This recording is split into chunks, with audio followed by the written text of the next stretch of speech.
व्यक्ति के पास ये सारी चीजें उपलब्ध हो सकती हैं, लेकिन महापुरुष कहते हैं संत समागम, जिसे संतों महापुरुषों की वक़्त की उनकी चरण शरण की प्राप्ति हुई है, ये दुर्लभ चीजें हैं। ये दुनिया अरे पगले एक राम कहानी है, ये दुनिया अरे पगले एक राम कहानी है। अपना न यहाँ कोई, हर चीज बेगानी है, ये दुनिया अरे पगले एक राम कहानी है। जब फूल सा बचपन भी कायम न रहा तेरा, जब फूल सा बचपन भी कायम न रहा, हर श्वास यही कहता बिरथा ही जवानी है, ये दुनिया अरे पगले एक राम कहानी। जो माया में फंस कर तो खुद को भुला बैठा, जो आया उसे जाना, ये रीत पुरानी है, ये दुनिया अरे पगले एक राम कहानी है। शुभ कर्म ही साथी है, सुख दुख में सदा तेरे, दुनिया ने तो दुनिया की उलझन ही बिठानी है। हरि नाम का सुमरन कर बंदे तू सच्चाई से, हरि नाम का सुमरन कर बंदे तू सच्चाई से, जीवन की गरनों का तुझे पार लगानी है,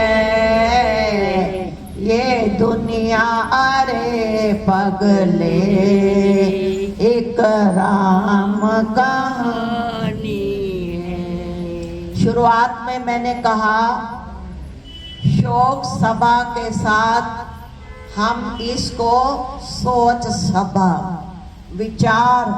विचारणीय सभा, आज हम ये विचार करें कि जो दुनिया में कोई भी आया है उसका शरीर शिथिल नहीं रहता, लेकिन जो भी आदि काल से अपने इस मानव शरीर से अपने आत्म कल्याण का कार्य करके गए हैं, भगवान श्री राम ने फरमाया कि बड़े भाग मनुष्य तन पावा, सुर दुर्लभ सद ग्रंथन गावा, साधन धाम मोक्ष का द्वारा, पाए न जय परलोक सवारा।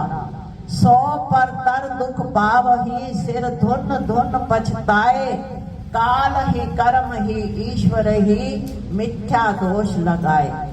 जो इंसान, काल मैंने समय, मुझे समय नहीं मिलता, मेरे कर्मों में होगा तो भगवान का भजन कर लूंगा, काल ही कर्म ही ईश्वर ही, भाई अगर ईश्वर चाहेगा तो वो भक्ति करवा लेगा, अच्छे कर्म।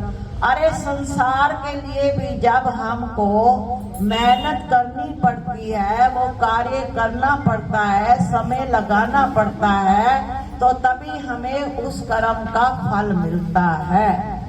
जो न तरे भव सागर, नर समाज अस बाही, काल ही कर्म ही ईश्वर ही, मिथ्या दोष लगाई। भगवान श्री राम ने कहा कि ये सारे झूठे दोष रोपण है। समय को देखते हुए थोड़ी बात भी, अगर एक गुर भी हम अपने दिमाग में ये बिठा ले कि भगवान की कृपा से, हमारे शुभ कर्मों से हमें ये मानव का तन जो 84 लाख योनियों से श्रेष्ठ बताया है हमें मिला है, और जिंदगी का कुछ भी भरोसा नहीं है। अपने शारीरिक कार्यों के साथ साथ अपने आत्म कल्याण का भी मार्ग अपनाए, उस पे आचरण करें। इसका कोई ये मतलब नहीं है कि हम श्री अनंतपुर के हैं या दरबार साहब के हैं या राधा स्वामी के हैं या गुरु नानक देव। आप इन पे श्री गुरु नानक देव जी की 10 पाशियां हुई, इतना बड़ा ग्रंथ उन्होंने लिखा, 3 बातें बताई, नाम जपो, वंड छको, किरत करो। भगवान राम ने नवधा भक्ति का उपदेश दिया, भगवान श्री कृष्ण ने 18 अध्याय गीता। एक ही बात को ले लो, चाहे किसी पंथ पे भी आप चलो, अपने आत्म कल्याण का मार्ग आज की विचारणीय सभा से एक गुण जो है, एक विचार जो है, अपने हृदय में बांध करके ले जाना। बोलो जयकारा, बोल मेरे श्री गुरु महाराज की जय।